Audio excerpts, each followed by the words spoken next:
வாழைப்பழம் நல்லா பழுத்துருச்சுன்னா அதை தூக்கி போடாம இந்த மாதிரி இன்ஸ்டன்ட் ஸ்வீட் செஞ்சு பாருங்க. சூப்பரா இருக்கும். ஒரு மிக்ஸி ஜார்ல 1 கப் அளவுக்கு கோதுமை மாவு சேர்த்துக்கோங்க. கூடவே நல்ல பழுத்த ஒரு 4 வாழைப்பழத்தை இதுல சேர்த்திருக்கேன். அது என்ன வாழைப்பழம் வேணாலும் சேர்த்துக்கலாம்.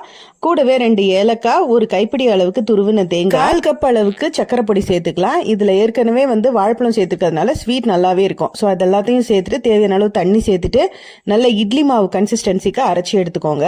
இப்போ இந்த குழிப்பணியார சட்டியில கொஞ்சம் கொஞ்சமா நெய் சேர்த்துட்டு நல்லா சூடானதுக்கு அப்புறமா நம்ம அரைச்சி வச்சிருக்கிற மாவை இதுல சேர்த்துட்டு இது எல்லாத்தையும் நல்லா பொரிச்சு எடுத்துக்கலாம்.